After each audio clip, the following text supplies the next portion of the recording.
उपराष्ट्रपति। जैसा कि उपराष्ट्रपति अर्थात क्या हमने पढ़ा था केंद्र सरकार के बारे में, कार्यपालिका के बारे में। कार्यपालिका का जो प्रमुख होता है वह राष्ट्रपति कहलाता है।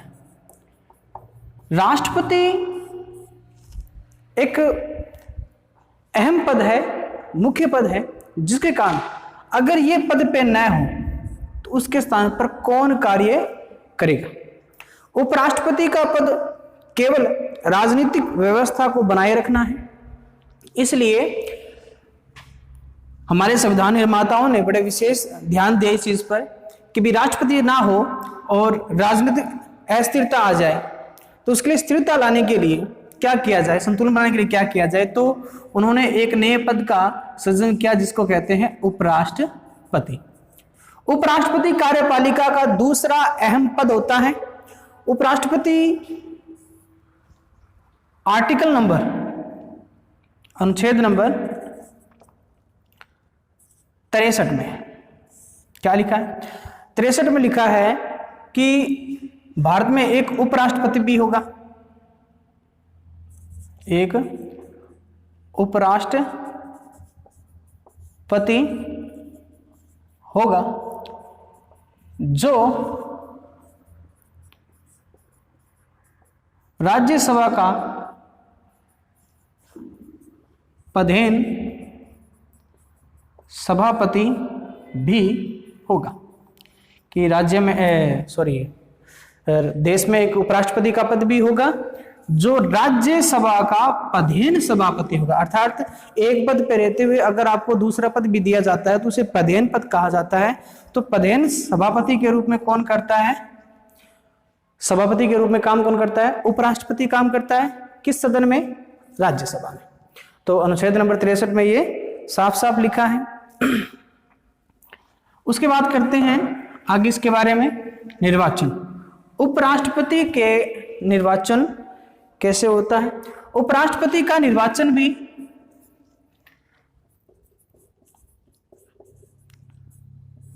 वैसे ही होता है जैसे राष्ट्रपति का होता है। राष्ट्रपति के भांति ही इनका चुनाव होता है। अर्थात एकल संक्रमणीय व अनुपातिक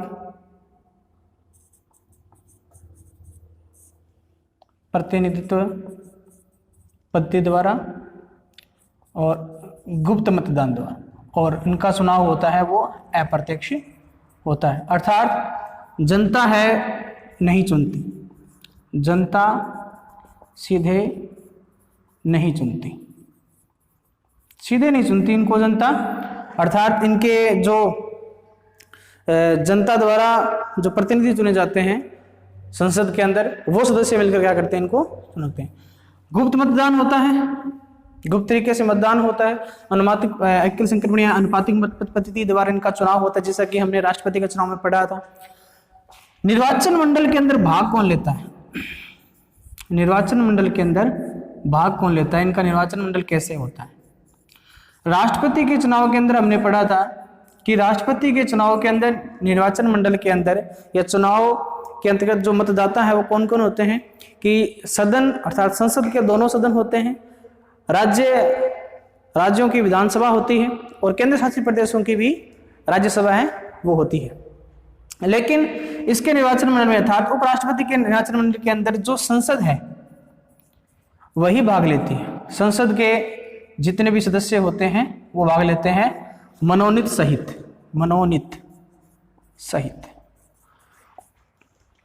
अब मैंने ये बात क्यों लिखी यहाँ पर मनोनीत सहित? मैंने बात इसलिए लिखी क्योंकि राष्ट्रपति के चुनाव के अंतर्गत है वो मनोनीत सदस्य भाग नहीं लेते, जबकि उपराष्ट्रपति के चुनाव के अंदर संसद के सदस्य, तमाम सदस्य अर्थात उसमें मनोनीत सदस्य भी भाग ले सकते हैं। ये बात अहम है। आगे बढ़ते हैं इनकी योग्यताओं के बारे में। पहले भी बताया था, अब भी बता रहा हूं कि योग्यताओं के बारे में अगर बात करें, सबसे पहले बात जो आती है योग्यता। योग्यताओं में सबसे पहले बात क्या आती है? वह भारत का नागरिक होना चाहिए। अभी बोलोगे सर देखो भारत के अंदर अगर पद संभाल रहे हो तो ऑब्वियसली यही होता है कि भारत का नागरिक होना चाहिए। नहीं, हमारे कुछ पद ऐसे हैं जिसमें भारत के जो दूसरे देश हैं, जैसे पड़ोसी देश है, जैसे नेपाल है, भूटान है, बांग्लादेश है, ये सदस्य भी भाग ले सकते हैं। जैसे यूपीएससी के कुछ अहम पद होते हैं ना, उसके अंदर भी हमारे पड़ोसी देशों के जो युवा है वो भाग लेते हैं यूपीएससी परीक्षाओं के अंदर। तो ऐसे पदों में क्या जरूरी है? तो केवल क्या होना चाहिए? भारत का नागरिक होना चाहिए। वह दिवालिया या पागल नहीं होना चाहिए।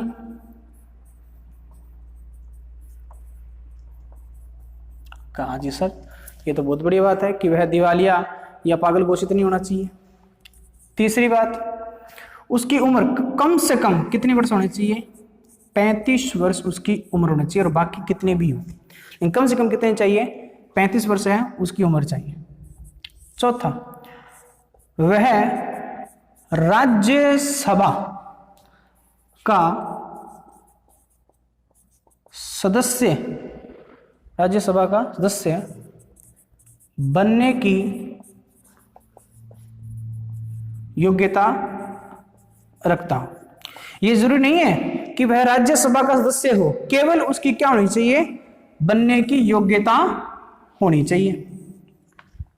राज्यसभा के सदस्य बनने की केवल क्या होनी चाहिए? उसकी योग्यता होनी चाहिए। और जबकि हमने राष्ट्रपति के बारे में क्या पढ़ा था? राज्यसभा की जगह क्या आ जाएगा? लोकसभा। राष्ट्रपति के लिए क्या जरूरी हो गया कि राष्ट्रपति है वो लोकसभा का सदस्य बनने के लिए योग्य होना चाहिए, जबकि उपराष्ट्रपति के लिए क्या रूल कर दिया, नियम बना दिया योग्यताओं के अंतर्गत कि राज्यसभा का क्या होना चाहिए? सदस्य बनने के लिए क्या होना चाहिए? योग्य होने चाहिए। 35 वर्ष होना चाहिए राज्यसभा का सदस्य, योग्यता होना चाहिए। किसी लाभ पद पर नहीं होना चाहिए, किसी भी लाभ पद पर नहीं होना चाहिए। हाँ, किसी लाभ पद पर नहीं होना चाहिए। मैंने बताया था कि लाभ के पद नहीं होते, लाभ के पद नहीं होते। कौन कौन से लाभ के पद नहीं होते? मतलब अगर उन पद पर है ना व्यक्ति, तब भी वो क्या कर सकते हैं? उपराष्ट्रपति का चुनाव लड़ सकते हैं। कौन कौन सा है? पहला राष्ट्रपति, स्वयं राष्ट्रपति। राष्ट्रपति अपने पद पर रहकर कोई भी चुनाव लड़ सकता है। दूसरा है उपराष्ट्रपति,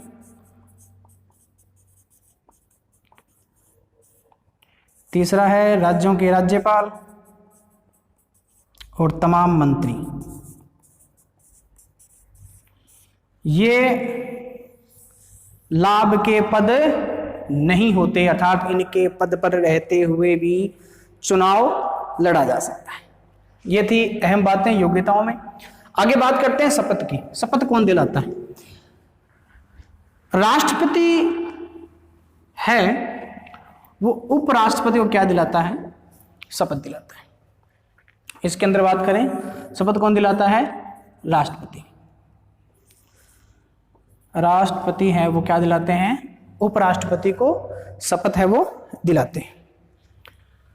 पदच्युति अर्थात पद से हटाने का काम कौन करता है? पद से हटाने का काम। अब ये कैसे होता है पद से हटाने का काम? पद से हटाया जा सकता है, हाँ जी। वैसे तो मूल संविधान में उपराष्ट्रपति पद को हटाने के लिए कोई विशेष कारण नहीं है, कोई आधार नहीं है, लेकिन फिर भी अगर हटाया जाए तो सबसे पहले हटाने के लिए राज्यसभा के अंदर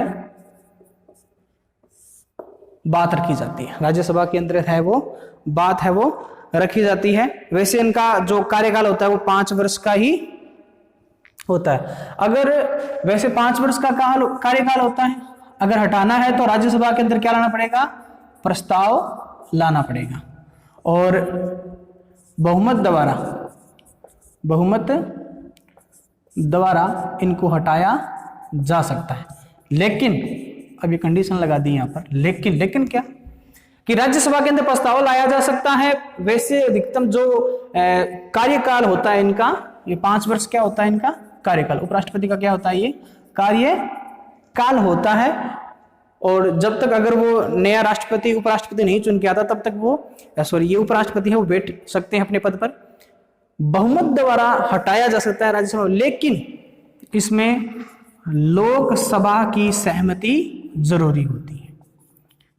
लोकसभा की सहमति जरूरी, लोकसभा की सहमति हो, राज्यसभा में प्रस्ताव लाया गया हो तो बहुमत द्वारा उपराष्ट्रपति को हटाया जा सकता है। आगे जी, आगे बात करते हैं इनके कार्य और शक्ति की। वैसे तो इनका कोई कार्य विशेष नहीं होता, वैसे इनका कोई कार्य है वो विशेष नहीं होता। इनका जो कार्य होता है क्या, एक तो अगर राष्ट्रपति न हो, राष्ट्रपति न हो, अब राष्ट्रपति न हो का मतलब क्या हो गया, अगर राष्ट्रपति त्याग पत्र दे दे, अगर राष्ट्रपति की मृत्यु हो जाए, अगर राष्ट्रपति विदेश यात्रा पर हो, अगर राष्ट्रपति अन्य किसी कारण से, अन्य किसी कारण से पद पर न हो तो कौन होगा, तब उपराष्ट्रपति, राष्ट्रपति, उपराष्ट्रपति है वह राष्ट्रपति पद पर कार्यवाहक के रूप में कार्य करेंगे। ये बात लिखी हुई है कि अगर राष्ट्रपति नहीं है, त्याग पत्र दे दिया, राष्ट्रपति की मृत्यु होगी या अन्य किसी कारण से अस्वस्थ है, पद पर नहीं है, तो उपराष्ट्रपति है वो राष्ट्रपति पद पर केवल कार्यवाहक के रूप में कार्य करेंगे। और इस स्थिति के अंदर, अगर इस स्थिति के अंदर राष्ट्रपति है वो फिर से नहीं आ सकते, तब 6 माह के अंदर अंदर राष्ट्रपति का चुनाव कराना अति आवश्यक होता है।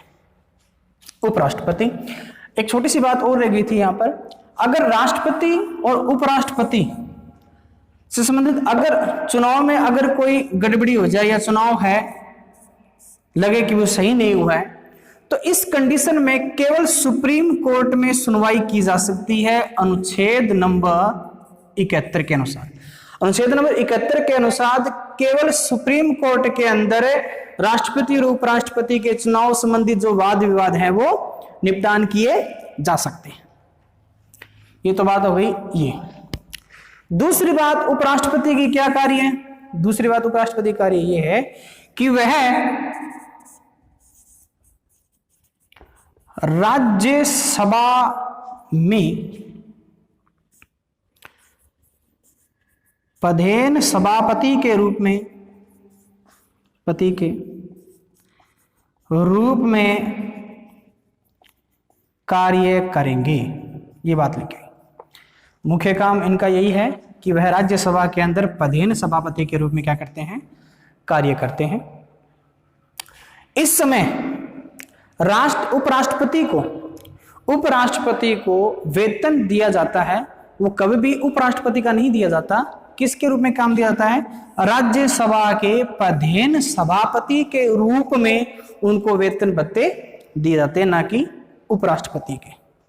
इसी दौरान तीसरा इनका काम क्या होता है कि राज्यसभा के वे सदस्य नहीं होते, वो तो उपराष्ट्रपति होते हैं। राज्यसभा के क्या नहीं है, वो सदस्य नहीं है, सदस्य नहीं है, इसलिए वो वोटिंग नहीं करते। अर्थात राज्यसभा में जब वोटिंग की प्रक्रिया होती है तब उपराष्ट्रपति है कभी भी वोट नहीं डालता। केवल कब डालता है,